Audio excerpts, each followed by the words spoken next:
Oi, meus irmãos, satisfação estar com vocês novamente. Hoje vamos falar novamente sobre a geografia das terras bíblicas e dessa vez vamos começar sobre chuva, né? A chuva ela depende em geral da altitude acima do nível do mar e as montanhas elas atraem mais chuvas que as planícies. Além disso, consequentemente, nas extremidades norte de Israel e sul da Síria, encontramos as altas montanhas que ficam no norte da Galileia e são mais chuvosas, né? São de 750 a 1500 milímetros por ano, que as colinas da Judéia são de 500 a 750 milímetros, né? As precipitações elas diminuem rapidamente à medida que se avança para o sul, até chegar em Beceba, que é aproximadamente 200 milímetros por ano. Mas ao sul ainda começam as condições de deserto, que se estende a toda a península do Sinai. A diminuição do índice pluviométrico torna-se mais drástica na direção do interior do Vale do Jordão, né? A medida anual de Jerusalém é de 500 milímetros, enquanto em Jericó apenas 25 quilômetros. Mais para o leste são de 1000 milímetros, né? Mas mais abaixo o índice só alcança 100 milímetros, né? Depois as precipitações aumentam novamente a leste do Jordão. Assim, embora haja uma ponta de deserto que se infiltra no norte do Mar Morto, ao longo do Vale do Jordão, uma região montanhosa bem irrigada estende-se ao longe da margem oriental do rio, desde o Líbano até Edom. Por isso, não é de se admirar que as tribos de Ruben, Gade e a meia tribo de Manassés viessem a pedir a Moisés que lhe dessem essa região por herança, antes da conquista do leste-oeste do Jordão. Do lado oeste do Jordão, visto que eles tinham muito gado, né? Números 32. Então essa região ela era do leste do Jordão, era muito boa para o gado, ao passo que o oeste não tinha sido conquistado ainda. Essas duas tribos e meias já pediram para ficar próximos desse lado da conquista. Em anos posteriores, este território da região de Gileade torna-se famosa pela sua fertilidade. As suas colinas são tão chuvosas como as da Judéia, que estão mais perto da costa, mas não tão altas, né? A parte setentrional da Palestina parece gozar de bom índice pluviométrico, mas, na sua realidade, a média é muito enganosa, pois se resiste a grandes variações de um ano para outro. Durante o último século, em Jerusalém, que tem índice pluviométrico na média anual de 500 milímetros, houve anos com menos de 250 milímetros e anos com mais de 1075 milímetros. Isso significa que os confins do deserto não são fixos, né? Em certos anos ele se retira para o leste e sul, em outro ganha terreno seco e fome. Estes anos excepcionalmente úmidos, excepcionalmente secos, têm papel importante na Bíblia. Recordamos continuamente ao povo eleito a sua dependência de Deus. Então, os confins de Israel, eles tendem tanto a subir como para descer em nível de água. Então, hoje pode chover 500 milímetros em Jerusalém, esse ano, e ano que vem pode chover mais de 1000 milímetros, né? Então isso quer dizer que a água, que é muito preciosa no lugar, ela tende a variar o seu volume, né? Ao passo que isso inspira o povo da Terra Santa a depender de Deus, né? Quantas vezes não houve secas ali em que os antigos patriarcas tiveram que orar a Deus, né? Tiveram que fugir da terra, tiveram que procurar outras pastagens para o seu gado, porque não tinha como viver naquela terra. Então a chuva ali em Israel é muito importante, né, para a região.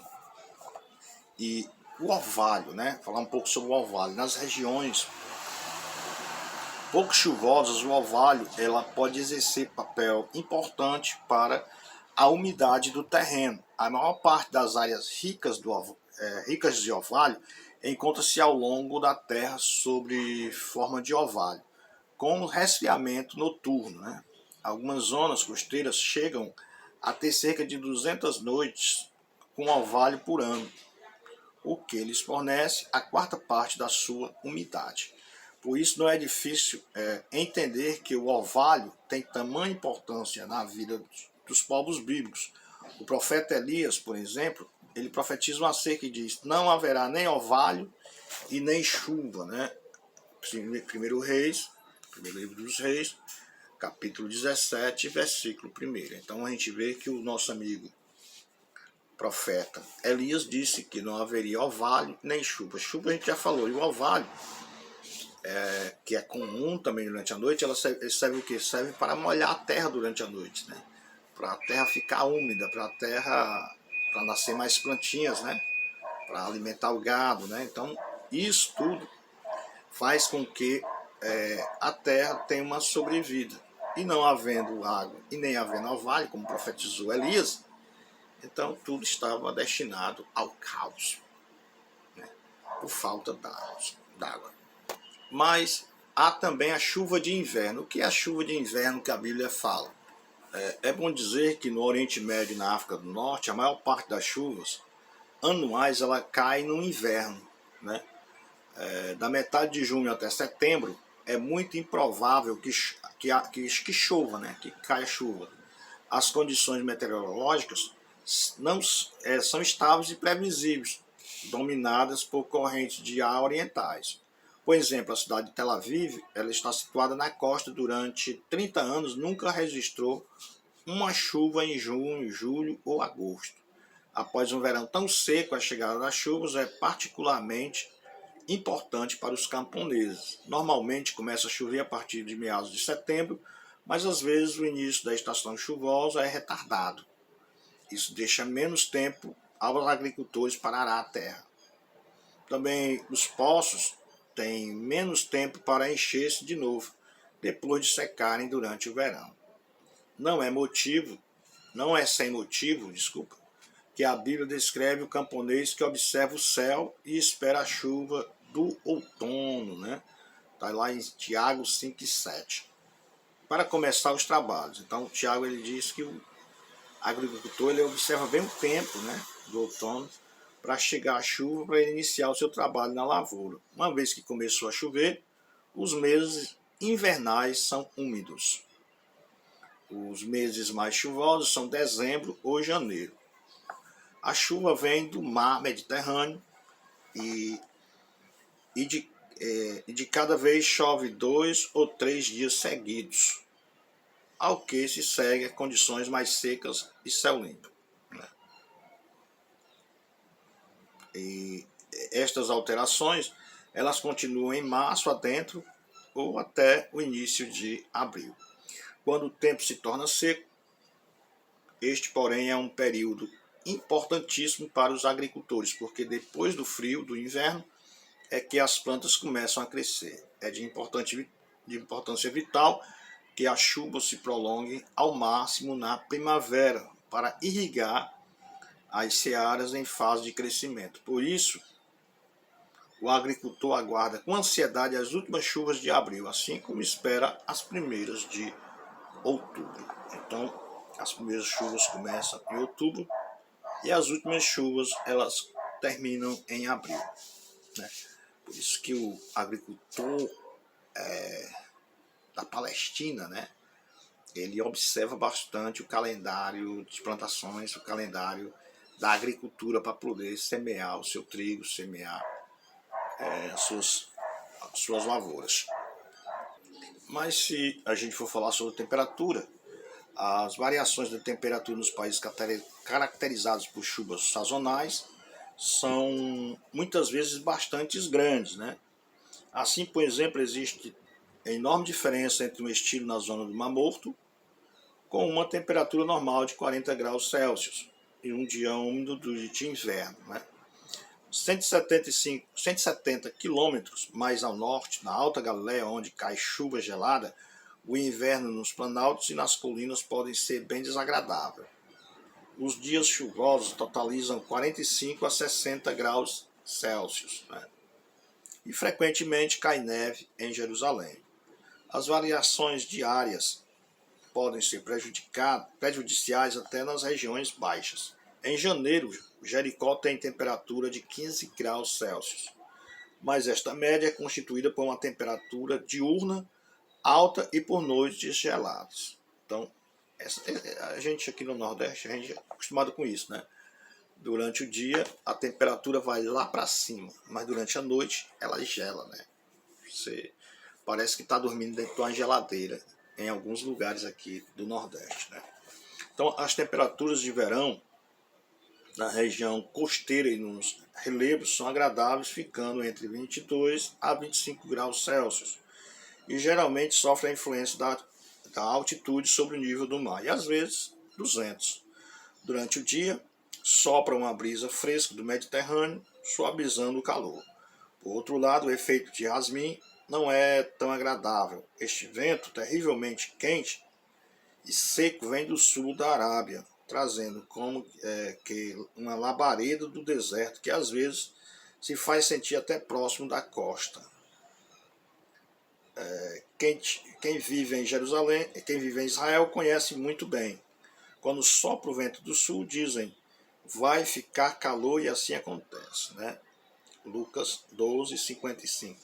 O clima de hoje não parece definir muito daquele do tempo em que Israel ocupou a terra prometida, ou do tempo de Jesus. A paisagem certamente mudou, mas não em consequência climática. Esse Yasmin é aquele mormaço, né? Às vezes você está deitado no interior, né? Principalmente no interior do Ceará, e vem aquele mormaço por baixo quente, né? E aquilo ali é horrível, né? Porque é um calor sem precedente, né? E eu acredito que na Palestina esse é o mesmo tipo, só que esse vento ele vem do deserto da Arábia, né? Queimando tudo e deixando tudo mais quente do que o que já está.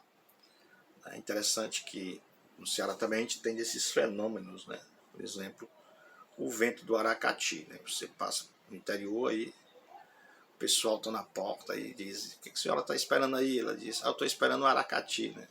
É aquele vento que vem da praia, né? Rumo ao sertão, e vai trazendo um certo refrigério, né? Ao calor, né? Ao calor do dia ou da noite. Principalmente às 4 horas da tarde, 5 horas aproximadamente.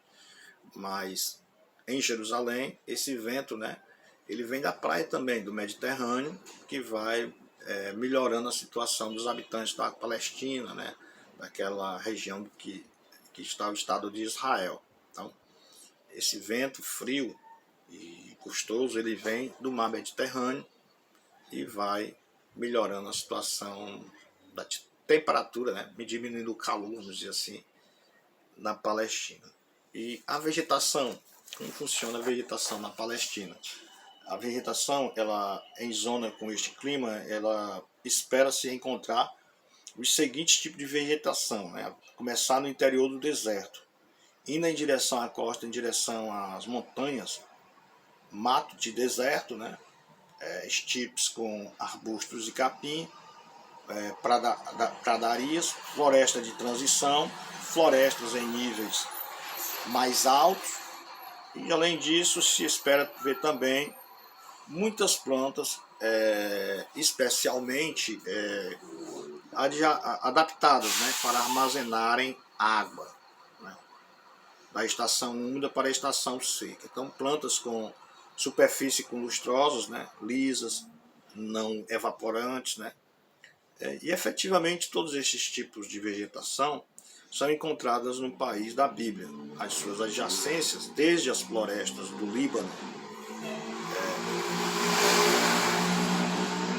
ao norte até o mato do deserto do sul, a estipe e as pradarias formam uma estreita faixa em torno das regiões montanhosas da Judéia.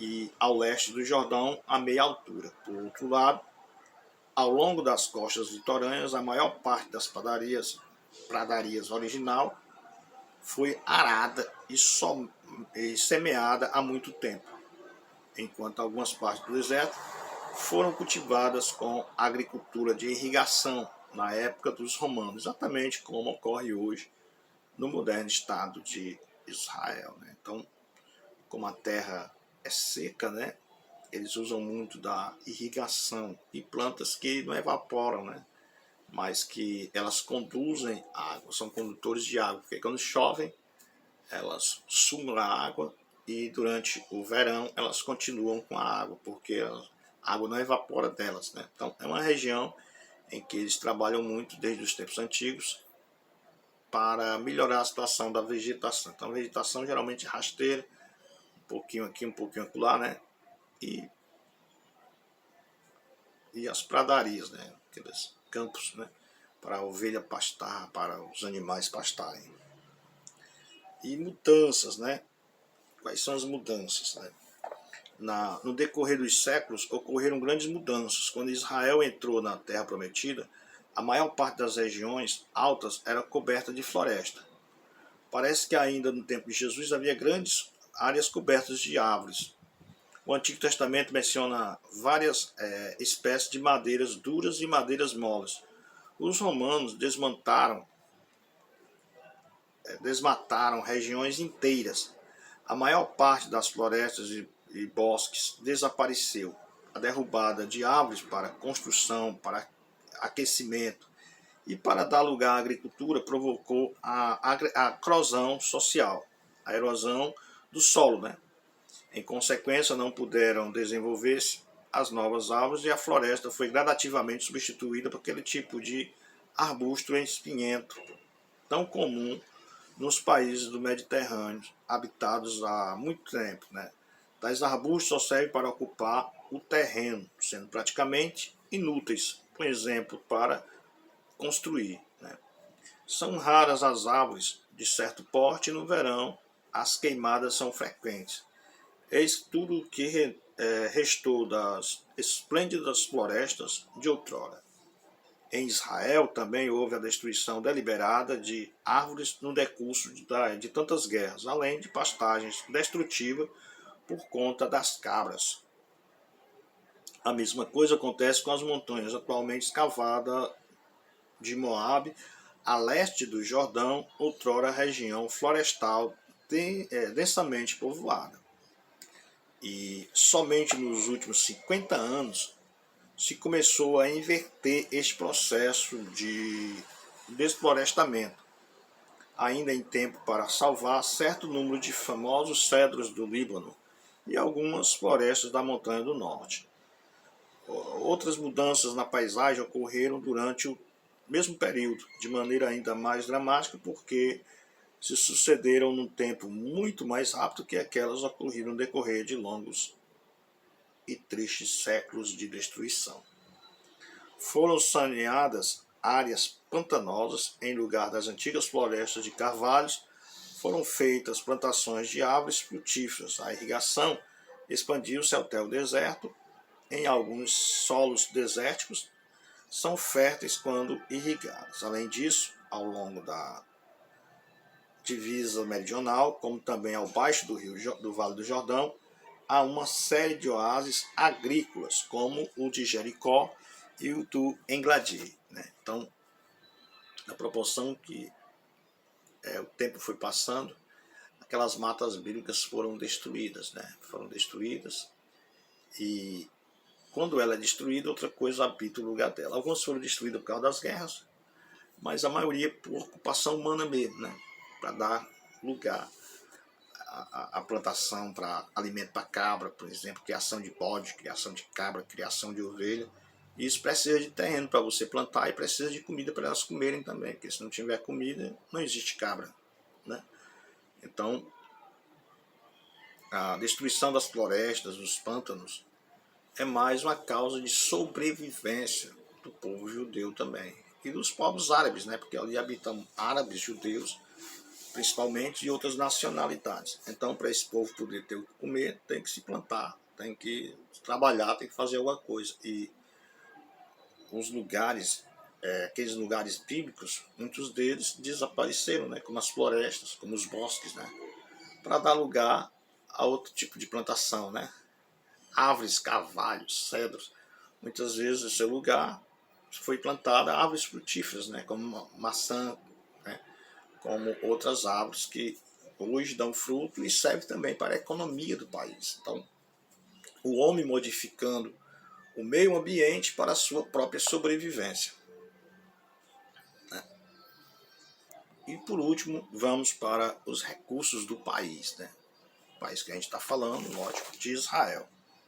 A água do país, por exemplo. Israel ele tem um deserto, as suas portas, e chove só no inverno, né? Então, é região em que sempre foi importante conservar e armazenar água. O Jordão é o único rio de certo porte que vai lançar-se inutilmente, do ponto de vista da conservação da água, no Mar Morto, onde a água evapora na superfície num ritmo de 1.500 milímetros por ano, né? Então, o rio de porte que tem é o Jordão. Então, o Jordão nasce no norte e vai descendo desenfreadamente, né, rumo ao sul. E quando chega no sul, o rio desaparece dentro do Mar Morto, que a água do Mar Morto, tão quente, se evapora para os céus, né? Então, é inútil, né? Esse tipo de precipitação. E isso ocorre aproximadamente 1.500 milímetros por ano. Então, o Rio Jordão é muito grande, porém, ele termina de uma maneira encabulosa, né, para o agricultor judeu, porque aquela água, se ele não caísse dentro do rio, dentro do Mar Morto, ele poderia servir para irrigar as áreas ali no sul. Mas Deus quis assim, né? Deus que fez a geografia. O Jordão corre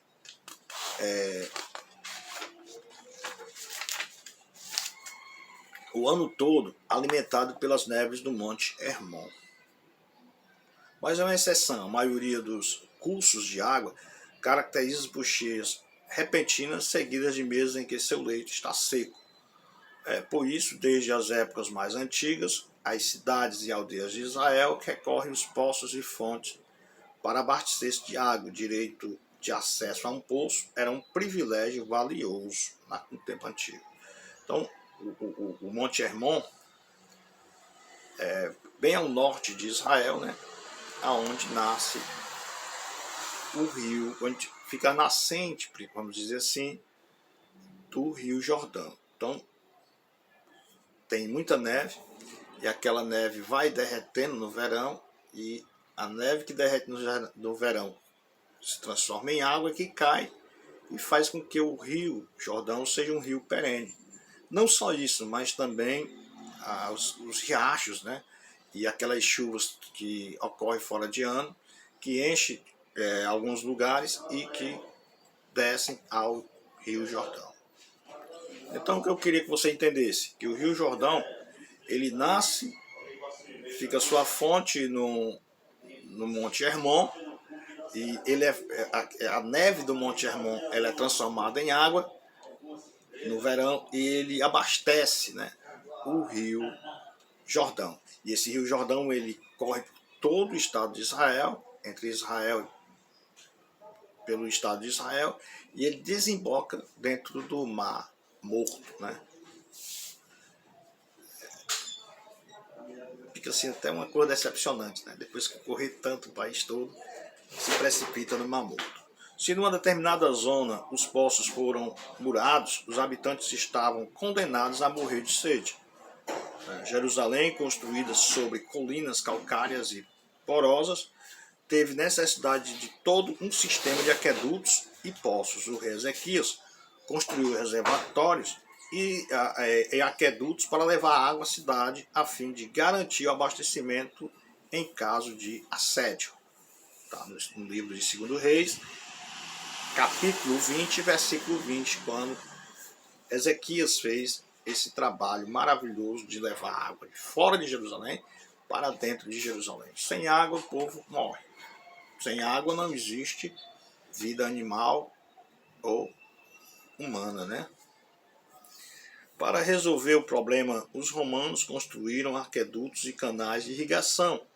Mas depois de sua partida, estas obras caíram em ruínas e só no século XX foram reparadas ou substituídos. O moderno Estado de Israel não se conformou em ver sua maior riqueza hídrica, o Rio Jordão, inutilizada no Mar Morto e recentemente desenvolveu um projeto para designar as águas da Galileia e outros usos.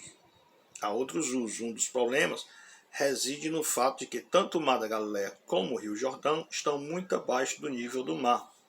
Consequentemente, para aproveitar, vamos dizer assim, as águas fora do vale em que se encontram, é necessário bombeá-las, né, sobre as colinas do país. Mas o projeto foi realizado. Agora a água é levada até a planície costeira por meio de uma série de canais e túneis que se estendem até o reservatório de Juma, próximo a Gaza. Isso permitiu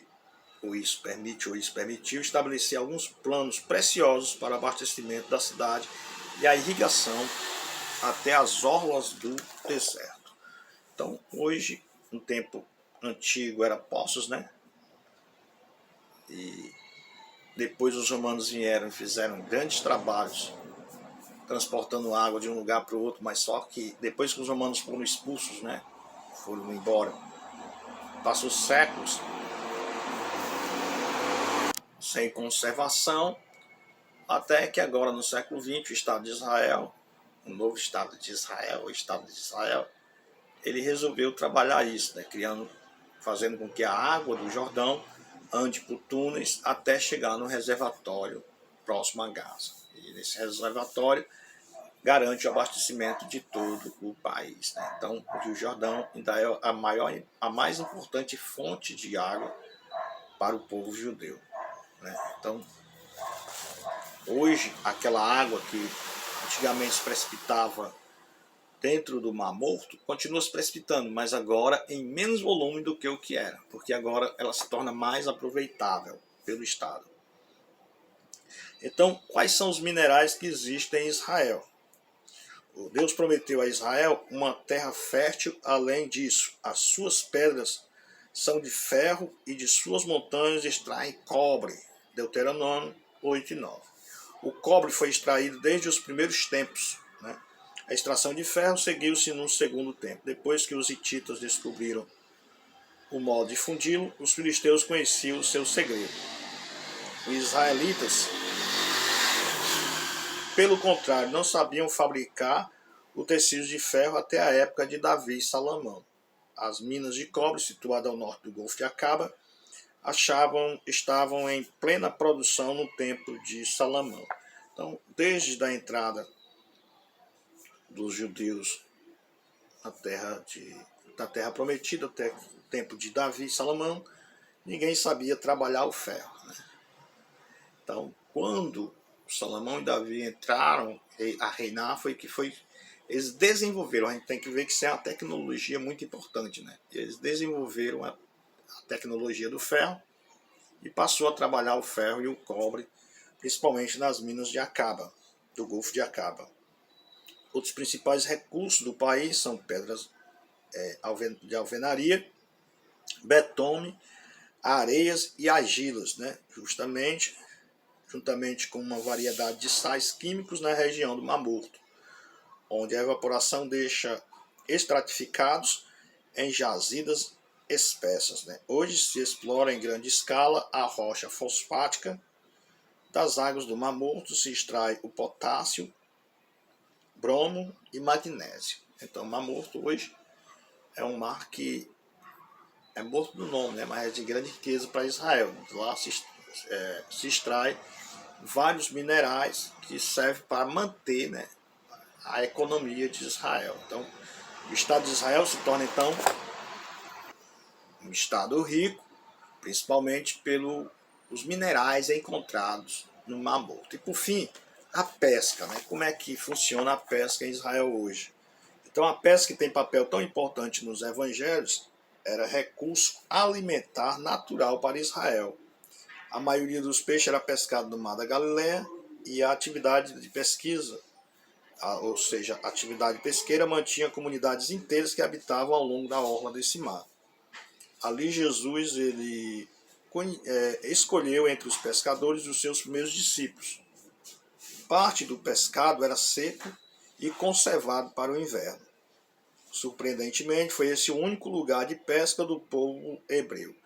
Os hebreus nunca controlaram efetivamente a costa do Mediterrâneo e nunca se aventuraram ao mar como mercadores ou pescadores de águas profundas. O peixe vendido em Jerusalém era fornecido por comerciantes não hebreus, por exemplo, de Tiro. Então, a gente pode dizer que os peixes ali dos judeus eram só de água doce, né? Porque vamos considerar que o Mar da Galileia, na verdade, é um lago de água doce, né? Então, eles não iam pescar em lugares mais profundos, né? Então, o peixe vendido em Jerusalém era comprado por mercadores estrangeiros. Era vendido por mercadores estrangeiros e comprados pelos judeus. Então, nós podemos dizer também que a maioria desses pescados vinha da cidade de Tiro, que era do Líbano, né?